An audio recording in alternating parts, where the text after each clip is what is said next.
You've probably heard the expression, the only difference between boys and men is the cost of their toys.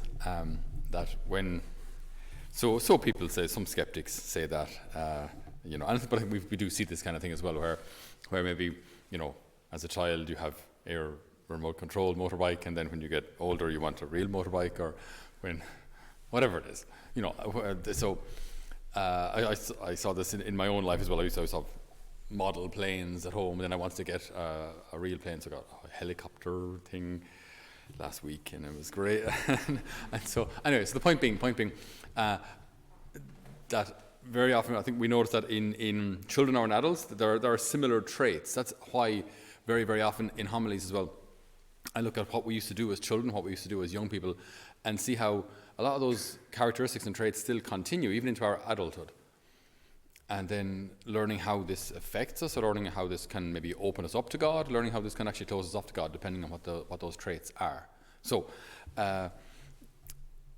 today I was just thinking about how, remember in primary school, how there were often things that were just hugely important to us, right?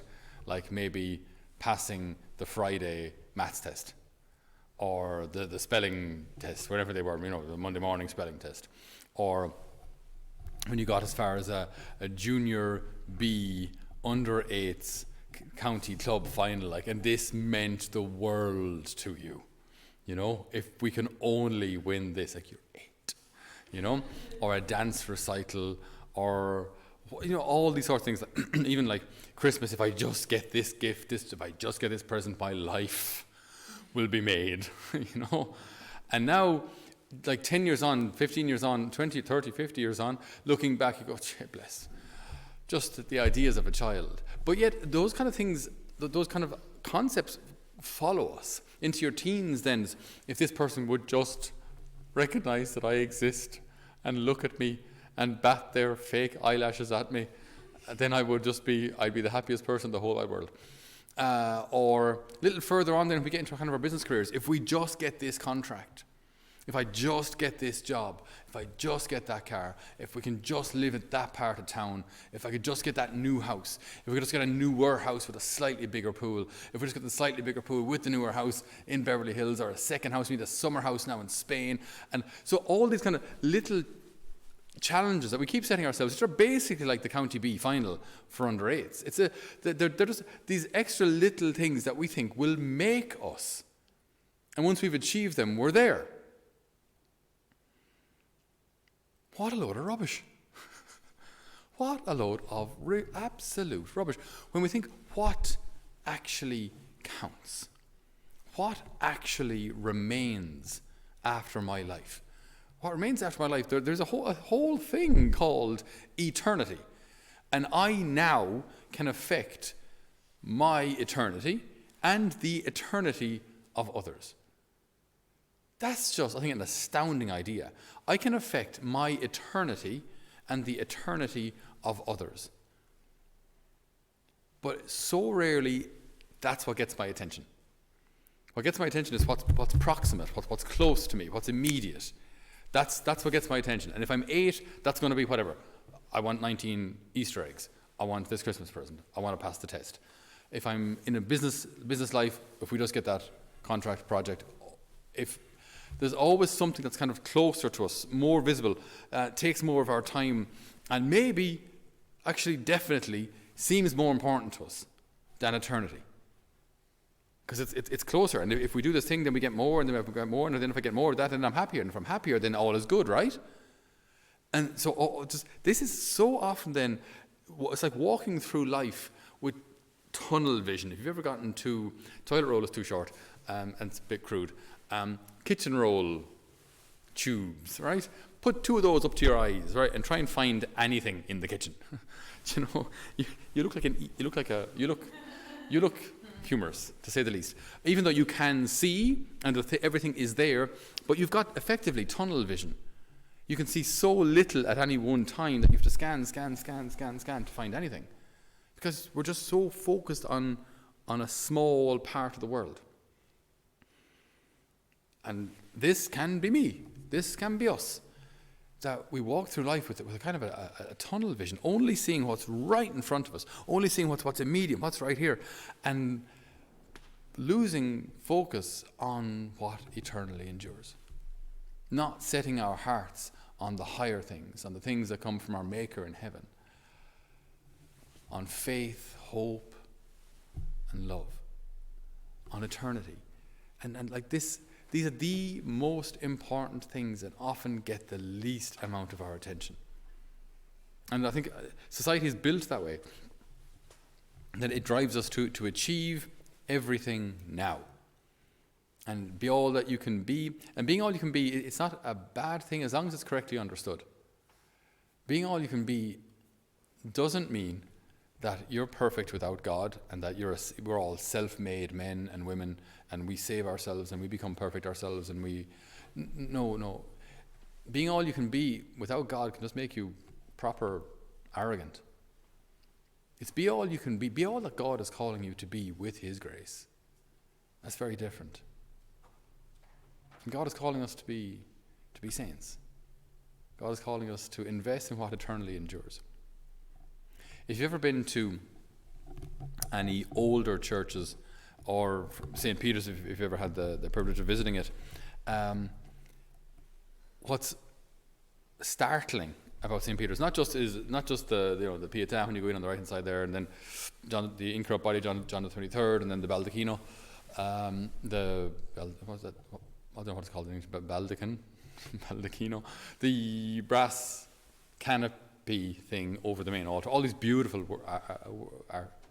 works of art, and like another little trivia, in St. Peter's there isn't a single painting. All those apparent things that look like paintings are actually mosaics, just with really, really, really small tiles. But like that's how good they are. They look like paintings. Beautiful, absolutely stunning. But then, if you actually slow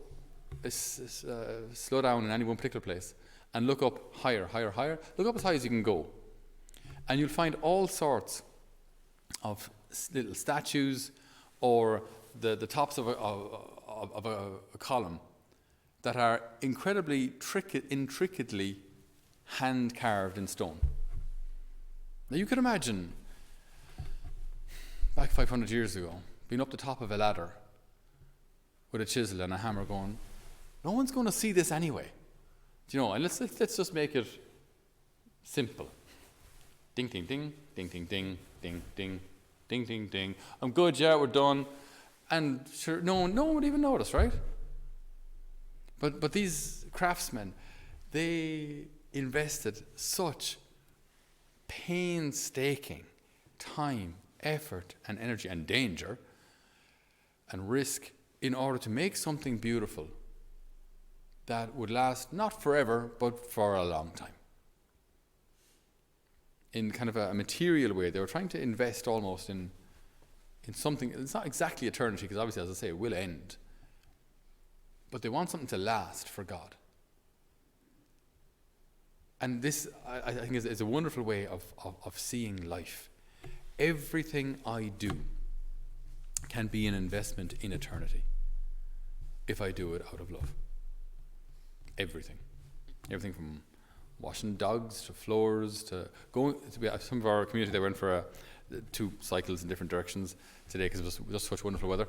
And see, even this, you see, you can do something joyful and life-giving out of love for God. And with every pedal that you pedal, you go, this is just amazing. I just love this country. I love that freshly cut grass smell blowing in my face, and I've got hay fever, don't I? Yes, I do.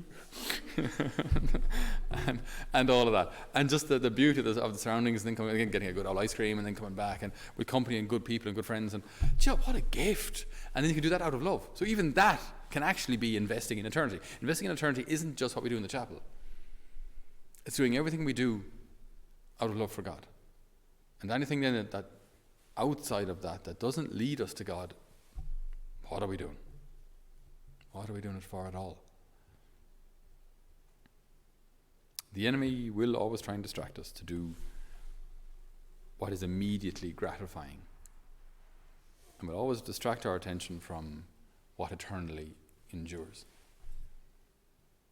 So in this season of Lent, this season of prayer, fasting, and almsgiving, let us ask the Lord again to help us to see what's important.